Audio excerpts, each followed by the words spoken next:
சிறகடி காசுல ரொம்ப தைரியம் இருந்துச்சுங்க ரோகிணிக்கு. டைவர்ஸ் கொடுத்துடலாம் அப்படின்னு சொல்லிட்டு முடிவு பண்ணிட்டு அது விஜய் கிட்டே ரொம்ப டைரக்டா காசு கொடுங்க, நான் டைவர்ஸ் கொடுக்குறேன் அப்படின்ற மாதிரி கேக்குறாங்க.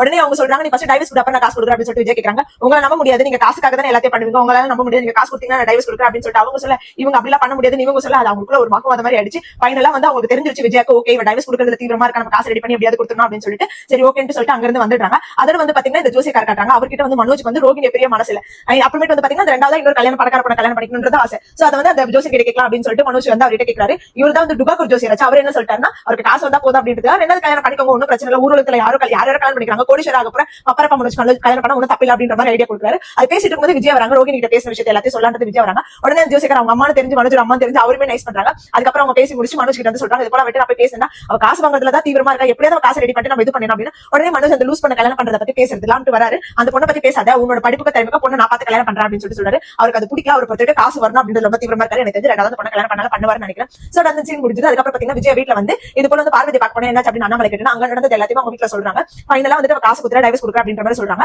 உடனே வந்துட்டு காசுக்கு என்ன பண்ண போற அப்படின்னு அண்ணாமலை கேட்கும்போது விஜய் சொல்றாங்க, அதை இவங்க ரெண்டு பேர் இருக்காங்க அப்படின்னு சொல்லிட்டு முத்துவும் மீனாவே கை காட்டுறாங்க.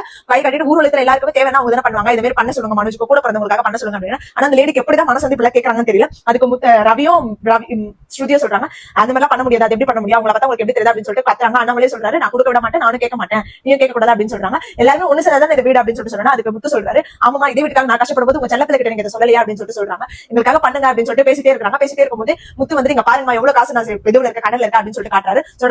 அதோட இந்த எபிசோட முடிக்கிறாங்க. இதுக்கப்புறம் அவங்க என்ன பேசுவாங்க, முத்து என்ன டிசிஷன் எடுப்பாருன்னு தெரியல. நாளைக்கு வந்து பாத்தீங்கன்னா மனோஜ் வந்துட்டு காசு யாரும் எனக்காக ரெடி பண்ண தேவை, நானே ரெடி பண்ணிட்டேன் அப்படின்ற மாதிரி ரெடி பண்ணிடுவான் அப்படின்ற மாதிரி சொல்றாரு. உடனே அதுக்கு அவங்க அம்மா சொல்றாங்க, இதே முத்து மீனா சொன்னா நான் நம்ப பண்ணி சொன்னா நம்ப மாட்டேன் அப்படின்னு சொல்லிட்டு சொல்றாங்க. 5 நேரம் நாளைக்கு தான் காட்டுறாங்க. ஒரு வழியா உங்களுக்கு உங்க நம்பிக்கை வந்துருச்சு. சோ இது நாளைக்கு என்ன நடக்குது அப்படின்றத நாளைக்கு பார்ப்போம். இந்த மாதிரி மோர் அப்படி கண்டிப்பா நம்ம சேனல் மறக்காம சப்ஸ்கிரைப் பண்ணிக்கோங்க.